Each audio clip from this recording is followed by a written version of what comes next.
which is Preparing to Lead, which is the course that's taught to our plebe fourth class midshipmen. Our course coordinator is Commander Mike Norton, and he's one of our permanent military professors.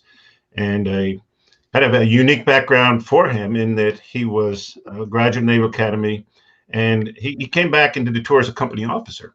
And then after doing the tour as a company officer, went and got his degree through University of Maryland, and he is now one of our permanent military professors. And just in case he doesn't say, one of the things that's important about teaching NL 110 is you look at who is teaching that course.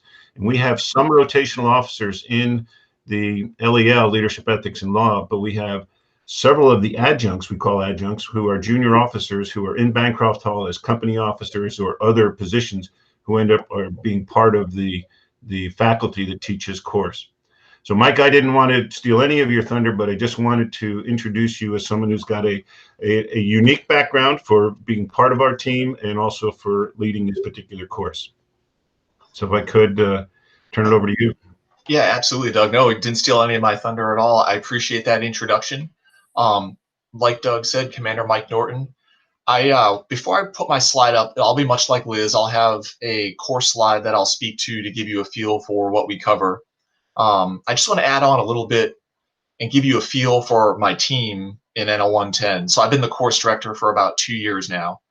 And we have myself and Kevin Blaney, who I think all of you know, as two permanent military professors, pretty much directing the curriculum development in NL 110. So Kevin's an IO psychologist, I'm a sociologist. And then Lieutenant Commander Danielle Litchford, one of our JPMPs, she's been on board since 2013, and she's been in NL 110 the whole time. And she has really been the continuity and then I think the architect for the way the course is constructed today. So we do have that lay down. And then our newest JPMP, Lindsay Santiago, the four of us are the permanent faculty that are in the NL 110 course. Like Doug said, we have adjuncts, but we also have 5 other core instructors that are rotational. So we get some officers that are assigned to LEL. They're here for 2 or 3 years. That total is about 10, including the permanent military professors. And then we have anywhere between 10 or 15 adjuncts, depending on the semester. Like Doug said, could come from Bancroft Hall, but we also have other officers from the commandant staff, like Honor. We've got an officer that works in admissions. We've had deans, other department in the Dean's Cost Center. Officers have come over with us for, again, this is just one section at a time. And then Doug himself taught last semester. So we really have a diverse team from across the yard to make this course happen. And it's a 2-credit course. So we're talking about 2 meetings per week, which others that teach in that format know the challenge. You know, if I get someone on Wednesday or Friday or Tuesday or Thursday, that the 5-day gap, it's tough to keep that story going. So what you're about to see in one page, we really deliberately across the semester do our best to tie it all in together, because where the course is at right now, I think it really does tell a story across the whole semester. All right, so that being said, I'm going to bring up the curriculum map that I have here on this end. Jeff, I only asked to do it from this end because this is our spring version, and I think the version you have is in the fall, and we did have a couple of minor tweaks, so that's why. So I'll begin by talking about sort of our story across the whole semester, and then I'll get into the different parts. The way that we approach NL 110, preparing to lead, is that basically we're going to talk to our students about what it means to be a person.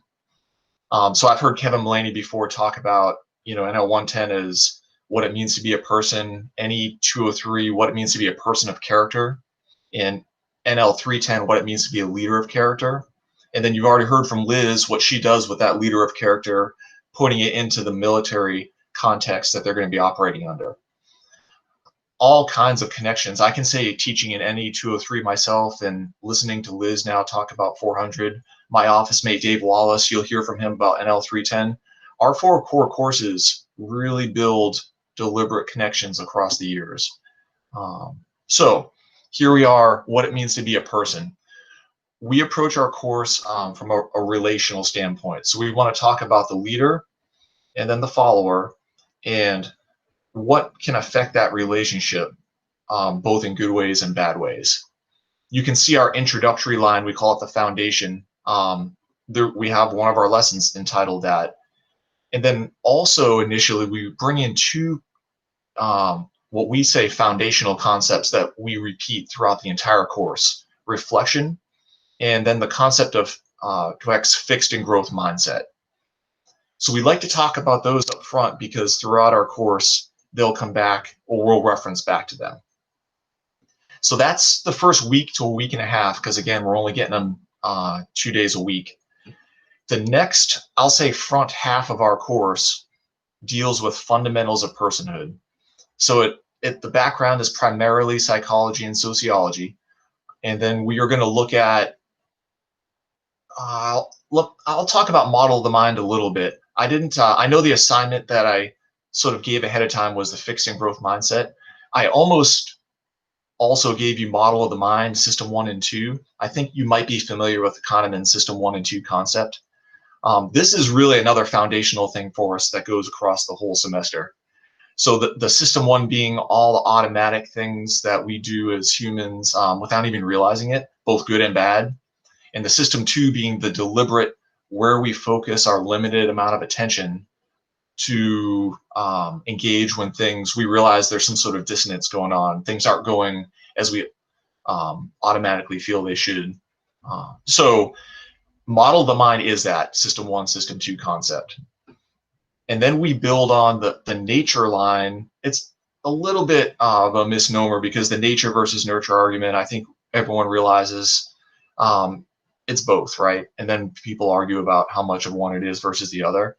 But we do like to point out with perception and bias and personality types that there's a lot of things that we bring to the table that we don't realize we bring to the table, or things that are affecting us, like our different schema that we have based on our upbringing, that may be guiding our actions without us even realizing it. So once, hopefully, we convince our students that they're not completely in charge of their actions at all time, although we like to think we are as human beings, we then move into all of the different influences that have affected them growing up, right? Because where we ultimately want to go with this is that leaders can be developed. So it's not, you're not just showing up at the Naval Academy, hey, I was a captain of my high school team, I was the valedictorian in my class, I got this. It's really about, hey, this is a new starting point for how much you can develop.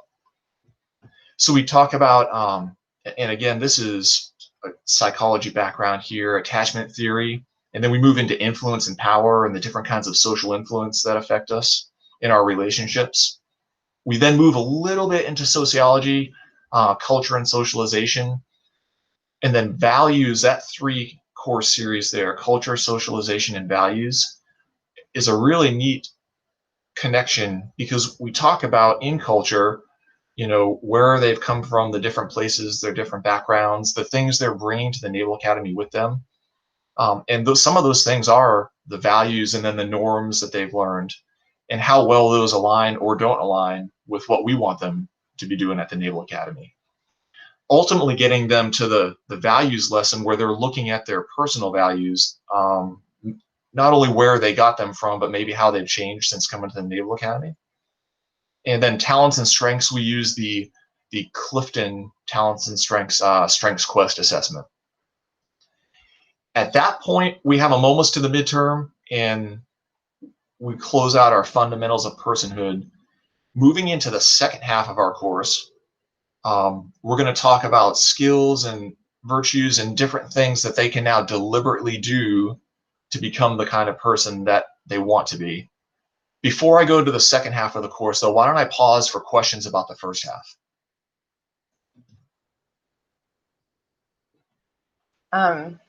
I just was curious overall, what do you think are the biggest discoveries you see MIDS making, I guess, especially in that first part of the course?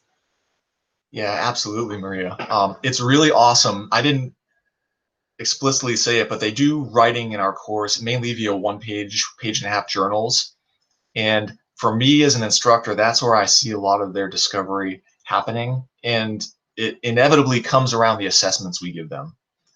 So the Clifton Strengths Quest, right now we're having them take the MBTI until this year. We're now moving into the IPI P120, and we're going to relate it to the MBTI language so they can understand it in that context. So the assessments, the Strengths Quest, the MBTI, the attachment theory, the slide you're looking at, if there's a little A with a circle, that means we're giving them a personal assessment. And when they take that assessment and then they write about it, I think that's the biggest area I see. So as an example, the MBTI, a common misunderstanding about introversion and extroversion is that, you know, to be a great leader, you have to be extroverted, right? I need to be able to talk to people. I need to be able to conduct business. Well, that's not what the MBTI is getting at with introversion and extroversion. An introvert just means you get your energy more naturally from the inside. You need a little time to recharge, but you can be a great leader still because you can learn those skills to interact and talk with people. Well, guess what? Half the people at the Naval Academy, midshipmen-wise, are introverts on average across all the classes. So it's neat to see them realize that, oh, okay, I still may need my own time to recharge, but I can be that kind of leader that you stereotypically hear is out there talking to their people and engaged. So that's an example that comes to mind. Thank you. Sure, you're welcome. Any other questions? No, okay. Well, I'll jump into the second half then, and then we'll pause at the end again, and hopefully for some discussion as well, similar to Liz. I don't want to go on for the next 15 or so minutes. So here we are back to the second half of the course. We have it broken up into skills and virtues, but the key thing here is that these are things that we've taught them in the first half of the course. There's a limited amount of attention you have. You need to deliberately put it somewhere. You now have identified maybe some of the areas that you need personal development. So let's get at where you can apply that attention. We approach EI, emotional intelligence, from a little bit differently. We approach it from a skills perspective as something you can learn. And this series of skills that, if deliberately applied, can make you more engaged that way. Active listening, critical thinking.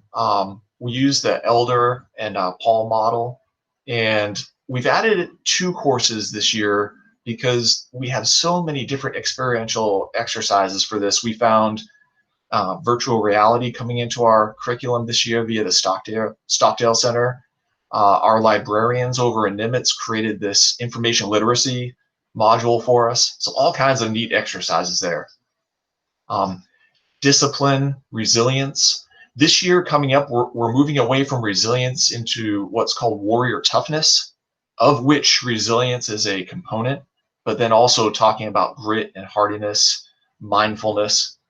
So the Big Navy has a concept of warrior toughness that we took, and our team in LEL, along with others, fleshed out some of the social science underpinnings for Big Navy. And now we have this neat unified concept of warrior toughness. So we're bringing that in. At the point where we get to purpose and goals, this is, I think, moves us to our capstone for our course, which is their final paper. We want them to write their final paper about a leader vision that they have for themselves and then a roadmap to get there. And it starts here in the purpose lesson with a purpose to influence plan, modeled after an HBR article, Purpose to Impact. And then we slightly modify it for their use at the Naval Academy. We try to get them to think near term. So we're thinking about, okay, what are you going to be doing youngster summer as a youngster mentor next year? What kind of leader do you want to be there? Moving into the virtues, an awesome connection here to NE 203. Integrity, loyalty, and ownership. Much like culture, socialization, and values, those 3, integrity, loyalty, ownership, go hand in hand. So we're talking about, you know, integrity in the sense of committing to your values and acting in accordance with them. There's an article that we use for both loyalty and ownership that connects really well to everything that Doug was talking about with the constitutional paradigm and the oath that they're taking. So in this line, we're talking about them as a person, but also bringing in that context that they're going to get in their future classes. Civility, dignity, and respect. That could probably be 2 or 3 lessons with all the different material. Kevin Mullaney wrote an awesome article for that lesson, and there's others. I should say, too, about half of the material we use is home written at this point. So going back as far as, I think, 2015, we've had different, both rotational and permanent instructors in LEL writing articles for this. So we draw on a mix of material. One of the neatest additions we've had lately, this love module or a class was new for us this year. So we draw our discipline and love comes from the same source, and we're speaking about love in the sense of, you know, interest in the development of another person. So the common misconceptions you might hear, why would you talk about love in a leadership class? We're ultimately getting them to the point where, you know, to truly love someone else is to be bought into the fact that it's not about you, it's about them, and you should really care about their growth and development. And then finally into, we call it towards integrated leadership. We don't do a lot of leadership theory in this class. They get that in NL 310 primarily, but we do a little bit at the end, start to give them the idea that there are some theories out there. We use servant leadership because it fits well, especially segueing from love. And finally, at the end, we bring in Lieutenant General Whistler, who is the leadership chair at Stockdale Center, and he speaks to all of our students in groups of about 30 or 40. So we use traditionally Mitchell Auditorium, bring in 3 or 4 sections at a time, and he has a small to middle-sized group discussion with all of them. Finally, wrapping up with a case study. We've used recently Farcy Island. We've used the USS Fitzgerald. We'll probably be moving back to the Farcy Island case study as an integrated effort across LEL. In this year on our final, given everything that happened, we actually used a case study for the final exam where we had them read the case ahead of time as a part of the class, but then respond to it on the final exam in the context of all the lessons that you see here. So let me stop there now. That's our course in about 15 minutes and see what questions or thoughts you have.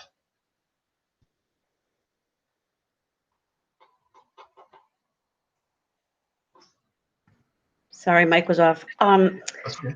Have you seen a change in values among the midshipmen over time? I know we hear about millennials and X generation, but I just wonder if you have seen a difference in value systems and how that might impact the course. So Mary, in order to be able to say that, I would probably need to look at historical, the values and action survey. Yeah, okay. Which we did give up until last year, and it's not supported at USNA anymore, and we haven't sent them to the VIA website deliberately because we didn't want their information out there. Okay.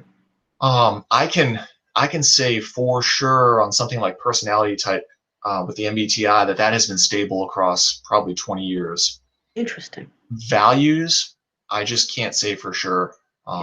Anecdotally, I can say, looking at myself as a company officer in the mid-2000s, myself as a midshipman in the 90s, and then I look at the students now, I don't know if there's been seismic changes.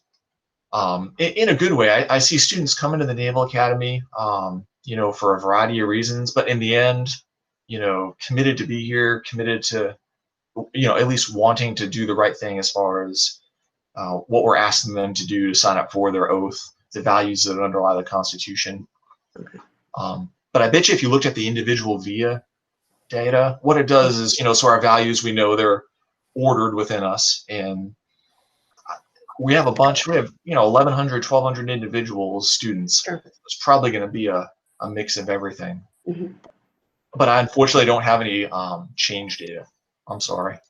No, I'm thinking about the midshipmen I've encountered over the years and the very different backgrounds. And something as for them problematic, gee, how am I going to get my blended family at commissioning? And what are those interactions going to be like? Just curious. Yeah. So I again probably don't have the data to say there's been any change, but certainly I think we can look at the brigade right now versus say when I was here 20 years ago, and it looks a lot different for the better. Yeah. Oh, interesting. Okay. Mary, this is Joe. I think it's a great question. And to be honest, like I know Mike has with the VIA, he's got some data there, but also I was gonna throw the question back to you anecdotally, and this could be sent out to the group also. Do you see a transition from your own interactions with students? I'm often asked a question about the difference between midshipmen when I was there and then midshipmen now. And I think to me, there are a couple of structural changes that have been made that have really influenced the value system, perhaps, or maybe the decision-making process that they're making. I think one is the cell phone, and so that they are more connected with their friends and family. They receive more support, but they also have this opportunity to reflect upon what it is that they're learning to this body, the American public, real time. So I think that's very interesting.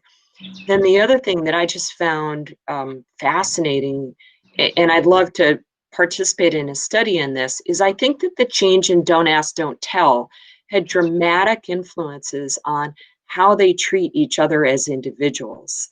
Because we sort of went from you must hide and lie to you do not need to anymore. So they seem to be much more open in their conversations about differences. So those are internal structural things that we have done here at the Naval Academy that have, I think, influenced what kind of a person they're becoming within our institution. I think the other this is Mark. I think the other structural change. I think you're exactly right about Don't Ask, Don't Tell, and I think the other structural change that's happened since I've been here, that I attribute some real changes in classroom behavior to is the increase in the proportion of women. It's at least twice now what it was when I arrived here in terms of percentage terms, and that's had a real impact in again in how they talk to each other, I think, or at least in public. Oh, sorry, I was just going to say about Don't Ask, Don't Tell. There is some interesting empirical data that has changed radically, at least in the military writ large. I don't have anything about the Naval Academy. But what's most interesting about that is that it, in many ways, offers a return to something that was certainly more tolerant and accepting, but a return to something that was more acceptable earlier, right? So the idea that commanders and military members ought to care about people's personal lives, and Don't Ask, Don't Tell was actually, from when it was implemented to when it was taken out, was in some ways an aberration, right? We now have perhaps a more tolerant military, but we also have, at least the data shows that you have commanders and people that think that their commanders care about them in their personal life. I just wanted to follow up on Mark's idea, where I've heard others speak about the increase of women at the Naval Academy. I don't think it's just women, that the result has been a more mature student body, perhaps not because women of that age are so much more mature than men are. We could discuss that at length, but just having people who don't look like you around makes you stop and think about what's coming out of your mouth and reflect on where you learned what you learned, how others might think about that and feel about that, so that the increasing diversity of the brigade has resulted in a brigade that's a little bit more thoughtful and a little bit more mature.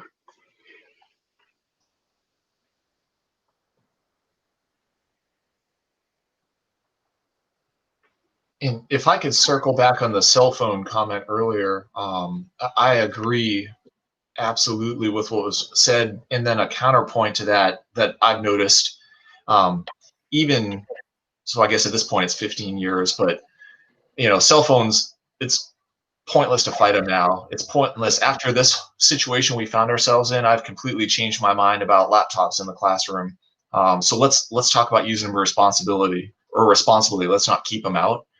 But their cell phone, they have a huge stress that I never had being here, in that their constant connection back home to their family, to their friends, it piles on top of them, especially plebe year for my students, with trying to do all the plebe stuff and then learn how to function in a college environment academically. In the past, people could just, go on deployment and say, all right, I'm here. I'll talk to my friends on the weekend or when I want to.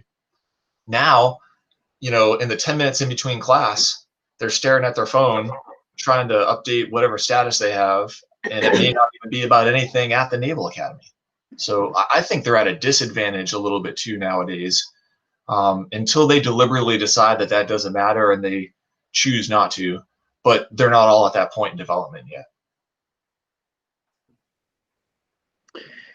Well, Commander Mike Norton, thank you very much for your overview of NL-110, Preparing to Lead, our introductory leadership course in the leadership continuum that midshipmen get exposed to during their 4 years here at the Naval Academy.